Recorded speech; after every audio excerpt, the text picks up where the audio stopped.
자, 여러분, 우리가 사는 세상은 이게 절망으로 덮여 있죠. 여러분, 오늘 해피하고 즐겁고 행복한 분들이 몇 분이나 되세요? 예, 우리 이제 찬양하는 분들도 보니까 아주 이제 찬양을 부르면서 기쁨이 넘치는 분도 있고요. 또 이게 원래가 이제 이렇게 저처럼 잘 웃지 않는 사람들은 이게 최대로 지금 웃고 있는 거거든요, 여러분. 예, 이제 그런 거에 이제 또 우리가 익숙할 수가 있는데요. 그래, 우리가 이제 이 세상을 살아가다 보면 이 기쁜 일보다는 또 우리 절망하는 일들이 많죠. 뉴스를 볼 때도 항상 그 뉴스 헤드라인 탑으로 딱 꽂히는 게 뭡니까? 자극적인 이야기죠. 절망적이고 슬픈 이야기들입니다. 충격적인 이야기죠. 뭐 근래에 이제 해외 토픽, 뭐 이스라엘과 헤즈볼라, 뭐 삐삐 폭탄 테러 사건, 또는 우리가 뭐 한국 이런 정치 문제에 있어서 이렇게 정치적 추문 때문에 굉장히 머리가 아픕니다. 뉴스를 잘 보지 않아요. 저도 이제 매주 신방 보고서를 받으면 환우들, 성도들 어떤 어려운 상황들을 보면서 정말 이 성도들 삶 속에서 정말 어렵게 힘들게 살아가구나 하는 것을 새삼 깨닫습니다. 여러분, 우리는 모두 이 문제와 절망 속에서 살아가는데요. 어떻게 하면 우리가 그 인생 속에서 하나님께서 주시는 이 환경에 흔들리지 않는 그 부요함을 누리며 살아갈 수 있을까? 오늘 한 여인을 만나보려고 해요. 자, 여러분, 열왕기하 4장은 이 엘리사가 이스라엘 백성들을 위하여 베푸는 기적의 사건, 이 5가지 에피소드, 그 이적을 소개합니다. 하나님께서 이 놀라운 방법으로 한 가정에 역사하신 이 사건이 이제 첫 번째 사건인데요. 자, 그래요. 우리가 열왕기하 4장 1절을 보면 이 여인의 형편이 어떤 줄 알아요. 엘리사에게 많은 목회자 후보생들이 몰려듭니다. 그중 한 목회자 후보생이 요절을 해요. 죽습니다. 자, 그 과부와 2아이를 남겨두고 홀로 떠난 게 아니라 많은 빚을 남기고 떠났어요. 과부가 이제 빚을 갚을 능력이 없잖아요. 그 당시에 여인의 몸으로 뭔가 생산 활동을 하고 경제적 활동을 해서 돈을 벌기란 쉽지 않았어요. 자, 그러면 빚쟁이들이 몰려옵니다. 독촉을 하죠. 그러면 자, 빨리 갚아라. 안 그러면 너희 2아들들을 내가 데리고 가서 노예로 삼겠다. 자, 이런 협박까지 합니다. 오늘날로 치면 사채업자, 고리대금업자가 와요. 그리고 빚독촉을 하는 거죠. 이거 안 당해본 사람들은 모를 겁니다. 뭐 저희 어머니도 옛날에 이제 동네 이제 개라고 하는 걸 했잖아요. 그러면 항상 이제 좀 많은 돈을, 이자를 받으려고 끝번호를 선택해요. 근데 어떻게 해요? 중간에 이 돈을 들고 튀어요. 그러면 그 사람 돈을 메꿔야 되잖아요. 근데 그 돈을 맨날 메꾸는 거예요. 그러니 항상 마이너스예요. 그런데 이제 빚쟁이들이 몰려옵니다. 빚독촉을 하는데, 아이고 최영인 씨 사정이 너무 딱하니까 빚 좀 갚아주실래요? 이렇게 합니까? 그렇게 하지 않죠. 멱살을 잡든지 육두문자를 쓰든지 할 거예요. 그 고통에 시달려 보지 않은 사람은 잘 모릅니다. 자, 그런데 이 여인이 지금 그런 상황에 있는 거예요. 동료, 신학생들 또는 이웃들, 친구들, 친지들, 이 여인을 지금 도와줄 수 있는 형편이 아니에요. 자, 이런 상황에서 여러분, 그때 친하던 친구들도 다 떠납니다. 뭐 도와달라고 해도 거절하겠죠. 오히려 여러분, 전화하면 전화 안 받을 거예요. 그리고 지나가다가 아는 체하면 일부러 눈빛도 마주치지 않을 겁니다. 여러분, 내가요 망하잖아요. 내가 빚이 있잖아요. 내가 능력이 없으면요, 내가 또 실패하면 오히려 인심이 흉흉해지는 거예요. 자, 그러면 이 상황 속에서 보통 사람 같으면 어때요? 남편이 죽었죠. 빚은 산더미 같이 있죠.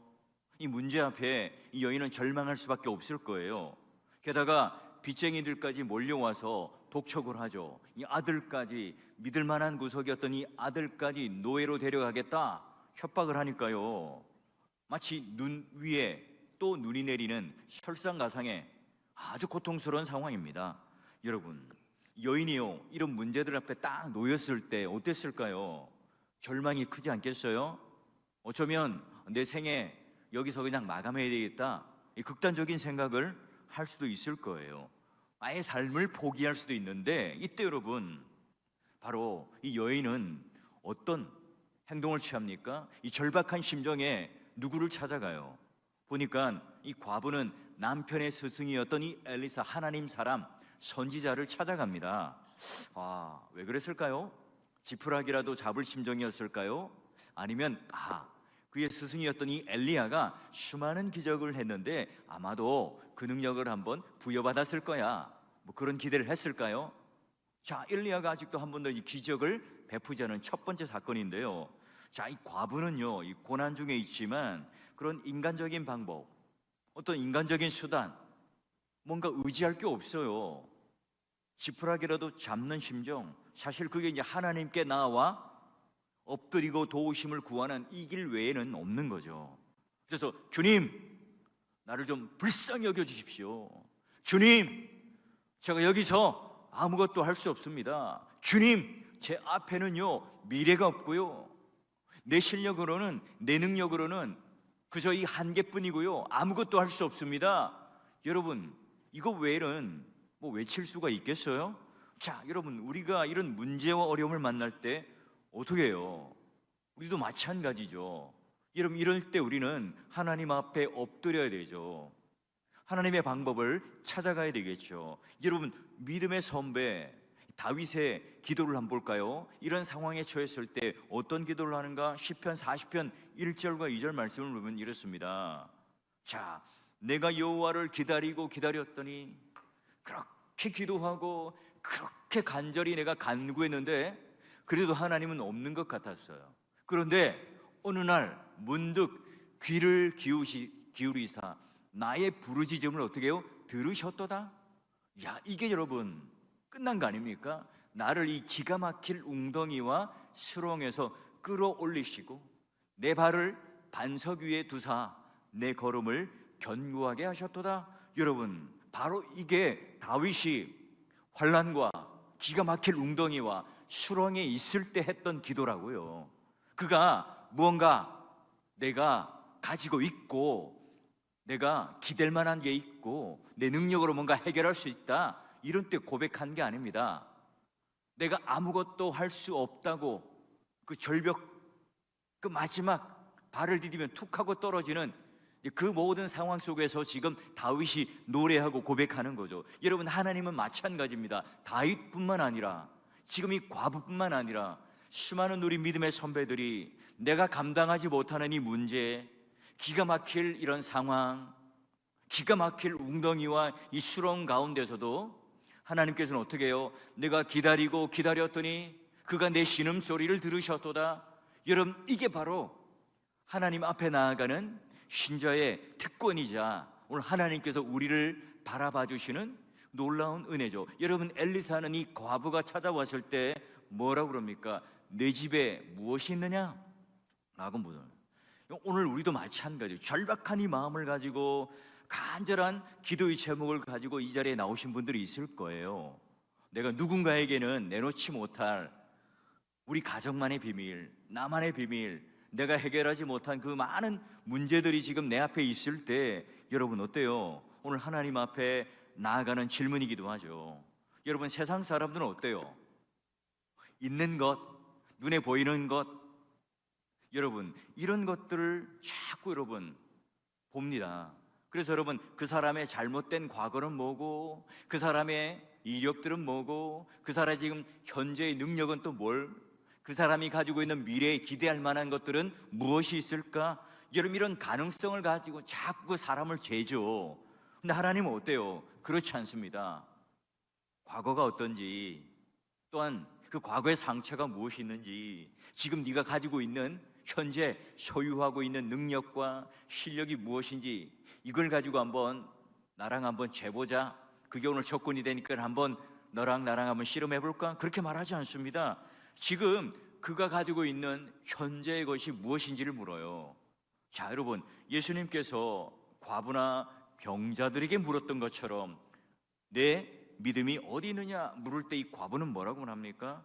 지금 내 연약함, 내 부족함, 하나님 손에 붙들릴 때 얼마나 큰 능력으로 드러나는가, 이걸 우리들에게 보여주고 싶어 하는 거잖아요. 자, 그러면 오늘 하나님께서 이 과부의 이 기적의 이야기를 통해서 무엇을 우리들에게 전달하고 싶을까요? 우리도 과부처럼 이런 기적과 능력을 맛보는 사람이 됩시다. 우리 모두가 다 부자가 됩시다. 그런 쪽에 초점은 아니겠죠. 자, 그러면 오늘 우리도 똑같은 상황이에요. 우리 인생에 결핍이 있고요, 연약함이 있고, 문제가 크든 작든 다 있습니다. 이런 절망의 순간이 있겠죠. 그게 내가 가지고 있는 실력으로는 그 해답을 찾을 수 없을 때, 그럴 때 여러분, 우리는 뭐예요? 하나님 앞에 오잖아요. 엎드리잖아요. 기도하잖아요. 자, 그러면 어떻게 하면 하나님께서 그런 가운데 응답을 주시고 그 믿음의 부유함을 누리며 살아가느냐는 거죠. 자, 먼저 여러분, 절망의 순간에도 믿어야 될 게 뭐예요? 하나님의 공급하심을 믿어야 됩니다. 자, 4장 2절을 한번 보세요. 엘리사가 그 과부에게 이릅니다. 내가 너를 위하여 어떻게 할까? 내 집에 무엇이 있는지 내게 말하라. 네가 가지고 있는 게 뭐냐? 너의 연약함이든 너의 어떤 조건이든 상관없다. 무엇이 있느냐 묻죠. 그 계집종이 집에 기름 한 그릇 외에는 아무것도 없습니다. 그 과부는 말하죠.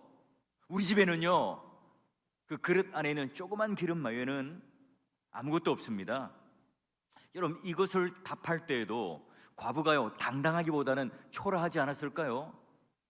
어깨는 움츠린 채 그 엘리사 앞에 제가 가진 것이라고는 이것밖에 없어요 라고 말하지 않았을까요? 그래요. 지금 과부 스스로가 바라볼 때, 우리가 지금 과부를 바라볼 때도 아마도 그렇게 평가할지 몰라요. 그런데 하나님이 우리를 보실 때, 하나님이 지금 과부를 보고 있을 때 어떻게 보고 있을까요? 지금 네가 생각하는 것은 이 남은 것, 이 그릇 안에 있는 조금 있는 이 기름밖에 없다라고 생각하겠지만, 아니야. 네가 지금 소유하고 내가 가지고 있는 것은 자랑할 것도 없고 가난하고 연약하고 핍절하고 결핍된 내 삶, 이것 하나밖에 없는데요 라고 말하지만, 그런데 뭐예요?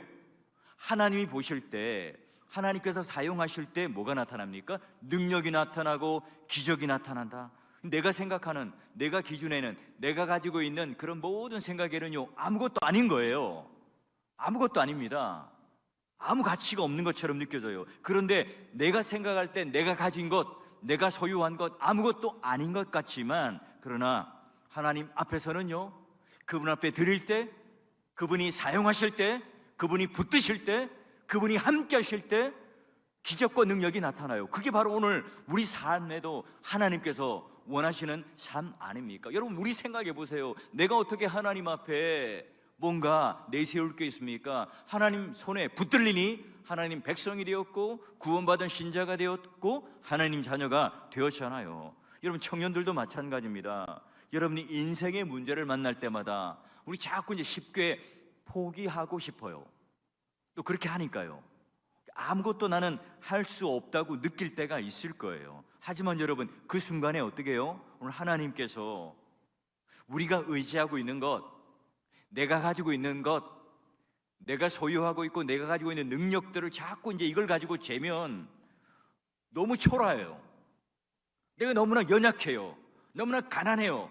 근데 이것 가지고는 아무것도 뭔가 문제도 해결 안 되고요, 능력을 일으킬 수가 없어요. 그런데 오늘 하나님께 드릴 때, 그것을 통해서 하나님 손에 붙잡힐 때 하나님 도구로 사용되고 하나님께서 사용하실 때 어떻게 됩니까? 오히려 그 연약함을 통해서 강함을 드러내고 가난한 자를 통하여 부자들을 부끄럽게 하시는 그 역전의 현상이 일어나잖아요. 여러분, 열왕기상 17장에 어떤 일이 있었어요? 엘리야가 3년 6개월 동안 가뭄이 들었을 때 시돈에 있는 또 사르밧에 사는 과부의 집에 찾아갑니다. 거기 지내죠. 거기서 이렇게 지내면서 어려운 그런 과부의 삶 가운데도 공경을 받는데, 그 과부의 집에 밀가루와 이 기름으로 대접받는데요, 그리고 3년 6개월 동안 그 집에는 밀가루와 이 기름이 떨어지지 않게 해줘요. 아이고, 우리도 먹고 살 게 없는데, 우리 아이도 굶어 죽을 판인데 안 됩니다 라고 말했다면요, 다 굶어 죽었을 거예요. 여러분, 요한복음 6장에도 보면 베데스다 광야에서 어떤 일이 벌어집니까? 2만 명이 넘는 사람들이 있잖아요. 거기에 가서 먹을 것 좀 구해와, 될 일입니까? 시내 가서도 그 많은 인원들을 위하여 뭐 살 수도 없지 않아요. 돈도 없고요, 또 그럴 만한 뭐 가게도 없어요. 이때 안드레가 그 아이가 가지고 있었던 도시락 5병 2호, 여러분 그걸 통하여 2만 명이 넘는 사람들에게 먹고 또 남음이 있게 되잖아요. 여러분 이런 표적을 보여주는 목적이 뭐죠? 야, 우리 아무리 가난하고 돈 없고 능력 없어도 쥐어짜서 우리 헌금하시고, 내가 번아웃이 되고 내가 지치고 아무 힘이 없는데 그럼에도 불구하고 힘을 내고 좀 더 짜내어서 헌신하면 하나님께서 이렇게 넘치는 복을 주실 겁니다. 이걸 지금 말할까요? 그렇게 하나님께서 복 주시는 거라면 이 기독교는 세상 종교와 다를 게 뭐가 있죠? 우리가 하나님과 지금 거래하는 겁니까? 그래서 우리를 하나님께서 선택하시고 우리에게 구원의 선물을 주신 건가요? 아니죠, 여러분. 지금 주님은 우리가 가지고 있는 이걸 지금 원하시고 찾으시는데요, 뭘 해요? 그걸 통해서 일하고 싶어 하시는 거예요. 사실 여러분, 구속사적으로 볼 때, 하나님 중심적으로 볼 때 여기 가르치는 표적들이 뭘까요? 식량, 기름, 오병이어, 다 이런 것들은 뭐예요? 광야 한가운데 여러분 걸으면서 하늘에서 뭐가 내려요? 우리가 재배하지도 않고 만들지도 않았던 만나가 내리죠. 그 신약에 여러분 신자들에게는 생명의 떡이 되고 참 음료가 되는 분이 누구세요? 예수 그리스도죠. 여러분, 그래서 우리가 성찬을 통해서 살과 피를 먹으며 하나님의 풍성한 은혜를 누리는 그 놀라운 하늘 만찬을 누리잖아요. 자, 이것들을 다 가리키는 하나의 표적입니다. 하나의 표지판이죠. 여러분 마찬가지입니다. 우리가 절망 속에서도, 부족함 속에서도 주님께서 오늘 우리를 붙드시고 사용하실 때 놀라운 기적을 우리는 맞이하는데요, 그 해답이 어디 있어요? 바로 예수 그리스도에게 있죠. 그리스도 안에만 생명이 있고, 그리스도 안에만 만족이 있고, 그리스도 안에만 회복이 있고, 그리스도 안에만 진정한 오늘 우리 안에 부요가 있는 거예요. 여러분, 예수님께서 오늘 우리의 필요를 채워주실 있다는 이 사실을 깨닫고, 여러분 내가 가지고 있는 연약함, 빈그릇, 부족함 이런 것들이 있을지라도 오늘 내가 나를 평가하지 말고요, 내가 다른 사람을 향하여 그가 가지고 있는 과거, 현재의 능력, 미래의 가능성을 평가하지 말고요, 오늘 주님께서 붙드시면, 주님께서 사용하시면, 내가 주님 안에 붙들린다면 오늘 하나님께서 이와 같은 놀라운 필요를 채워주실 뿐만 아니라 하나님께서 오늘 우리를 통하여 보여주시는 것, 절망의 순간에도 하나님께서는 그 공급하심을 잊지 않으신다는 그 사실이 여러분 삶 가운데 보여지고요, 여러분 삶 가운데 능력으로 나타나는 놀라운 이 복된 성도가 되시기를 주의 이름으로 축원합니다. 여러분, 엘리사 선지자 입장에서는 어때요? 이 여인의 사정이 너무 딱하니까 축복하고 싶잖아요. 내 제자가 죽었어요. 그 아내가, 그리고 그 자식이 지금 굶어 죽게 생겼고요, 노예로 팔려가게 생겼으니 이 과부에게 여러분 어떤 지금 명령을 하여 지금 그 과부에게 복을, 하나님의 놀라운 은혜를 보여줍니까? 자, 보니까요, 이 과부 입장에서 보면 너무너무 중요한 게 있습니다. 과부가요, 이 하나님의 기적을 이루는 그 놀라운 열쇠는 뭐냐면 순종입니다. 자, 3절 4절 한번 보세요. 이렇게 말하죠. 너는 밖에 나가서 모든 이웃에게 그릇을 빌라. 빈 그릇을 빌리되 조금 빌리지 말고, 그 뒤에 가로가 있겠죠. 많이, 될 수 있는 많이 빌려와라, 아니겠어요? 성경에는 기록되어 있지 않지만 그 의도가 숨어 있겠죠. 자, 그러면 너는 내 두 아들과 함께 들어가서 이제 문을 닫고 모든 그릇에 기름을 부어서 차는 대로 옮기고 또 옮겨 놓아라. 자, 여러분, 모든 사람에게 빈 그릇을 빌려 오라 할 때 지금 과부의 눈에 들어오는 것, 보이는 것은 뭐예요? 기름, 조금 들어있는 그런 하나의 그릇이에요. 여러분, 이 말을 들었을 때 보통 사람 같았으면 어떤 반응을 보였을까요? 아니, 엘리사 선생님, 엘리사 목사님, 이거 그릇요 이웃에게 빌려서 뭐 하게요? 이 한 병의 그릇 가운데 갖다 부으면 이거 뭐 다 없어질 텐데 뭐하러 빌리라고 그러는 거예요? 이것도 지금 남아도 오는데요, 그릇이요. 근데 여러분, 과부는 그렇게 말하지 않아요. 지금 자신들의 아들들을 이웃에게 보내어서 그릇을 빌리라고 해요. 여러분, 우리 아들의 입장에 한번 배워봅시다. 이야기 속으로 쏙 들어와서 이 아들의 입장에서는 여러분, 그릇을 빌리러 갈 때 아주 당당하게, 아주 떳떳하게 갔을까요? 여러분, 혹시 이제 창피하게 생각하지 않았을까요? 여러분, 그릇을 빌릴 때마다 어떤 대화가 오갔을까요? 자, 우리 엄마가 그러는데요, 기름병 좀 빌려달라고 해요. 이웃집 사람이 말하죠. 빈 기름병을 어디다 쓰려고 그러냐? 아니, 모르겠어요. 엄마가 무조건 빌려오라고 그래요. 어디다 쓰는지 저는 모르겠는데요, 하여튼 그릇을 빌려가야 합니다. 그릇을 좀 빌려주세요. 이웃집 사람이 말하죠. 야, 너네 집에 무슨 기름을 숨겨둔 게 있냐? 왜 그래? 그렇게 대화가 오가지 않았겠어요? 여러분, 이 빈 기름에, 이 빈 그릇에 이 기름이 채워지는 이 기적은 언제 이루어지죠? 또 언제 그치죠? 여러분, 이 바로 이 선지자가 과부에게 명령할 때, 그 명령을 듣고 그 빌려온 그릇에 기름을 채우기 시작하는 그때부터 그 기적은 시작됩니다.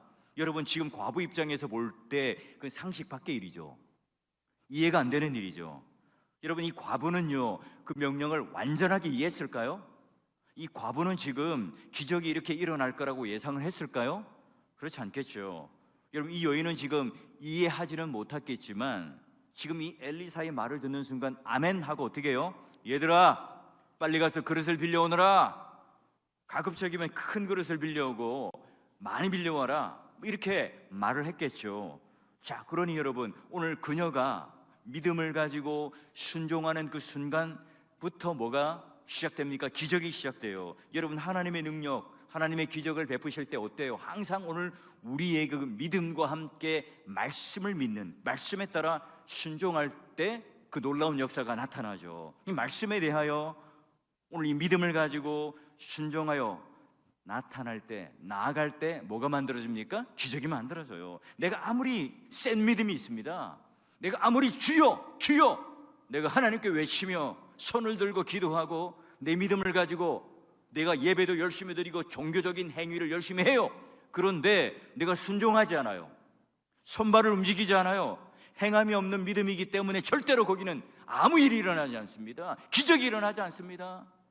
내 자녀들, 내가 주일날 이 공예배와 함께 주일 성수를 내가 반드시 한번 내가 지켜보고 하나님 믿음 가운데 순종해 보겠다. 여러분, 그런 결단과 함께 그런 순종이 있어야 우리 세상의 그런 유혹과 모든 것들을 이겨내고 하나님께서 주시는 또 다른 하나의 기적과 능력을 우리가 맛볼 수 있겠죠. 여러분, 가나 혼인잔치에 포도주가 떨어졌을 때 예수님께서 말씀하시죠. 야, 이 포도주가 떨어졌으니까 우리가 창피를 당하게 생겼으니, 결례를 범할 수 있으니 어서 가서 이 통에 물을 붓고 저기 갖다 주어라. 여러분, 그 하인들 입장에서는 기가 막힐 노릇이죠. 이 결례하는 물을 가지고, 말하자면 오늘날 우리 구정물을 가지고, 아니 그거 이제 우리가 손 씻은 물을 가지고 지금 포도주를 갖다 주라고요? 근데 여러분, 그 말을 내가 들어야 되겠습니까? 라고 하지 않고요, 불평하지 않죠. 순종했을 때 뭐예요? 올 최고급 포도주가 제공되는 거예요. 잔치가 진짜 더 완전한 잔치로 변하죠. 베드로가 물 위로 걸어갈 때도 마찬가지죠. 풍랑이 넘치고 모든 이 파도가 나를 막 덮쳐옵니다. 그럴 때 어떻게 해요? 믿음 위로 걸어갈 수 있는 거 어때요? 아이, 예수님 제가 할 수 있어요. 저요, 손 들어요. 아이, 예수님 좀 저 봐주세요. 근데 여러분, 뛰어내리지 않으면 그 물 위를 걷는 그 기적을 경험하지 못했겠죠. 여러분, 놀랍게도 그 이웃에게 빌려온 이 그릇, 이게 딱 다 동이 나자 그 기름도 끊어집니다. 얘들아, 그릇 가져와. 쫄쫄쫄쫄쫄 붓습니다. 또 그릇 가져와, 또 그릇 가져와. 차고 또 차고 또 차죠. 그런데 어머니, 이제 그릇이 없어요. 근데 그 순간 그 기름은 똑 떨어집니다. 여러분, 이때 여인과 이 아들은 어떻게 생각했을까요? 와, 그릇을 좀 더 빌려왔으면 좋았을 텐데, 그러면 우리가 부자가 되었을 텐데. 여러분, 그렇게 말한다고 너희 욕심이 크다, 그렇게 말했을까요? 여러분, 오늘 우리가 그런 믿음의 분량만큼 하나님께 은혜와 그 능력을 체험하는 거잖아요. 여러분, 하나님께서 오늘 우리에게 주시고자 하는 복과 은혜와 능력은 오늘 우리가 순종하는 그 믿음의 크기에 따라, 그 용량에 따라 달라지잖아요. 여러분, 기름의 양, 바로 그 빌려온 그릇만큼 있는 것처럼 그녀는 지금 뭐예요? 그 말, 그 순종, 그 아들과 함께 그 기름 붓는 그릇을 가져왔을 때 오늘 하나님께서 그만큼의 전폭적인 하나님의 은혜를 우리들에게 허락해 주셨어요. 마찬가지입니다. 우리 또한 오늘 하나님께서 나에게 믿음을 주시고 그 말씀을 따라 순종할 때 그런 하나님의 기적을 체험할 수 있는데요, 그런 놀라운 은혜를 우리가 맛볼 수 있는데요, 믿음의 동역자 여러분, 어때요? 하나님께서 그런 마음을 일으켜 주실 때 여러분, 하나님 역사를 체험하는 사람만 아는 거예요. 순종하는 사람만 알아요. 여러분, 하나님의 능력이 부족한 게 아니잖아요. 하나님의 지혜가 부족하지 않잖아요. 하나님의 손이 모자랍니까? 하나님의 그런 베푸시고자 하는 그 사랑이 부족하기 때문에 오늘 우리의 그 손이 짧아서 우리에게 능력을 베푸지 못하고 구원을 베풀지 못하나요? 그렇지 않습니다, 여러분. 오늘 우리가 하나님 앞에서 해결받고자 하는 그 믿음과 열망이 일단 우리가 없어요. 그리고 이 불순종이라는 이 벽에 부딪혀서 오늘 믿음의 분량이 우리가 너무나 지금 간장 종지처럼 작아져 버렸어요. 우리 믿음의 선배들은요, 예수님, 하나님 그 이름만 믿고요 살아갔잖아요. 여러분, 그러기에 오늘 하나님의 역사가 지금처럼 풍요로워요. 나에게 뭔가 능력이 많아요. 내가 할 수 있는, 인간의 힘으로 할 수 있는 것들이 너무 많아요. 그러니 그 하나님의 역사가 그 틈을 비집고 들어올 수가 없어요. 오늘 하나님께서 오늘 우리들에게 그릇을 준비하라고 할 때는 무엇을 의미할까요? 그 빈 그릇들을 가져와요. 오늘 우리가 그 빈 그릇들을 가지고 하나님 앞에 갈 때 거기에 뭐가 채워져요? 하나님의 은혜가 채워지고 하나님의 능력이 채워지겠죠. 자꾸 오늘 우리가 가지고 있는 것들로 인하여 우리가 만족하는 세상의 것들로 가득 차버리면 절대로 오늘 거기에 하나님의 것으로 채울 수가 없어요. 여러분, 오늘 우리 모두가 하나님 앞에 빈 그릇처럼 순종하는 걸 통해 믿음의 기적의 능력과 그 역사를 오늘 우리 삶 가운데, 여러분 그 빈 그릇 가운데 가득 차 넘치는 은혜와 그 복을 누리시는 저와 여러분 되시기를 주의 이름으로 축원합니다. 여러분, 우리가 간장 종지만큼 딱 그런 믿음의 용량을 가지고 있다면 거기만 차겠죠.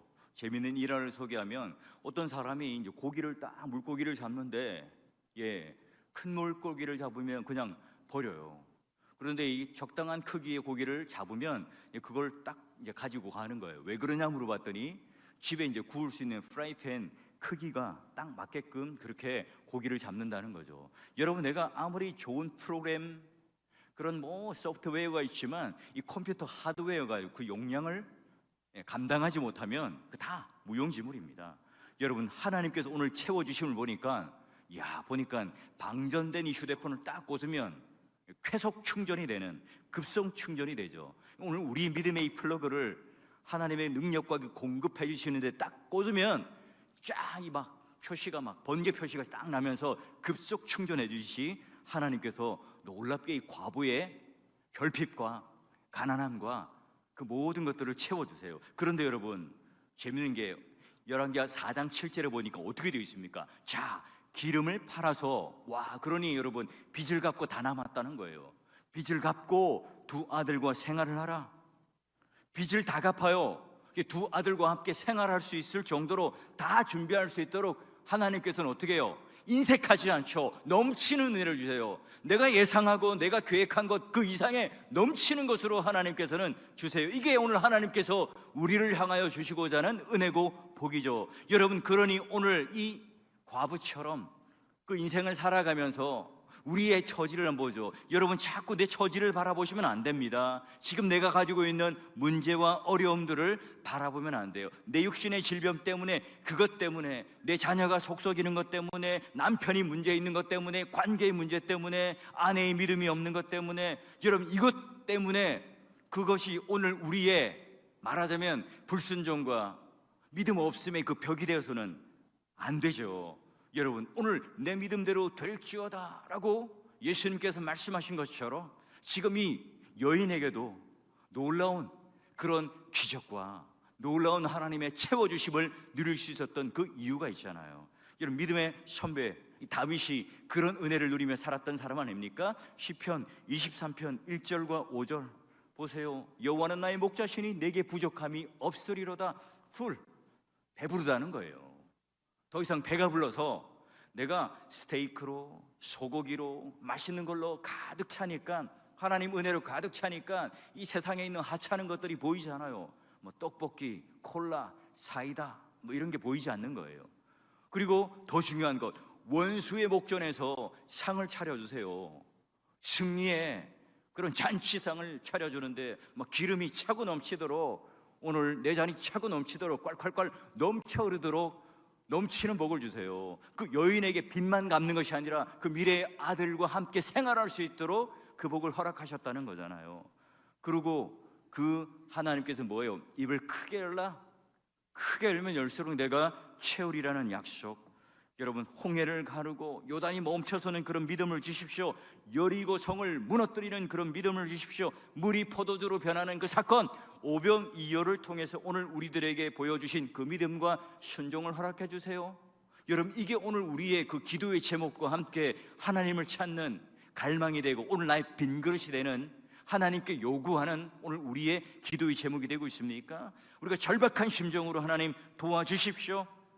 하나님께 모든 것을 의탁하고 내가 하나님께서 그 믿음 그리고 말씀에 대한 이 순종을 통해서 한 걸음 한 걸음 걸어 나갈 때, 오늘 우리는 어때요? 우리의 작은 것을 제한하지 않아요. 그분께 믿음으로 드리죠. 우리 집에 작은 그릇 안에 기름이 있습니다. 그러나 여러분, 하나님께서 그것을 사용하실 때 어떻게 해요? 전폭적으로 순종할 때 놀라운 일이 벌어지잖아요. 차고 넘치는 은혜를 주시잖아요. 여러분, 오늘도 마찬가지입니다.